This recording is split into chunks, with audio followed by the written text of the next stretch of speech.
আজকে অনেক দিন পরে মিরপুর ১৪ নম্বরে একটু শৃঙ্খলা দেখলাম। মিরপুর ১৪ নম্বর যে মোড়টা, ডেন্টাল কলেজের সামনে, এই যে ৩ রাস্তার মোড়, এই জায়গাতে আপনার আর্মি বসিয়েছে এবং যার ফলে মোটামুটি দেখলাম যে ওই রাস্তায় আসলে জ্যাম শব্দটা বা বিশৃঙ্খলা শব্দটাই নেই। যদিও আসলে আমি একটু হালকা মানে লেন থেকে সাইডে চলে আসছিলাম। আমাকে পুরো রাস্তা ঘুরাই দিয়েছে। আমাকে অনেক দূর ঘুরে আসতে হয়েছে।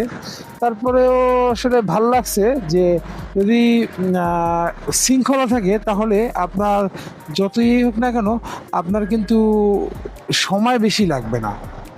আর আমি ওই জায়গা থেকে ক্যামেরা অনও করলাম না, যেহেতু আজকে প্রথম বসছে, পরিস্থিতিটাও একটু অন্যরকম, ঘোলাটে।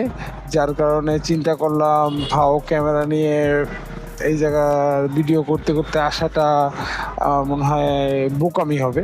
যার কারণে ভিডিও করলাম না। দেখি কালকে যদি সেম পরিস্থিতি থাকে তাহলে হয়তো বা আহ, ওদের এটা দেখাতে পারবো। যাই হোক, এইভাবে করে আসলে ঢাকা শহরের প্রতিটা রাস্তায় শৃঙ্খলা ফেরাতে আর্মি দরকার।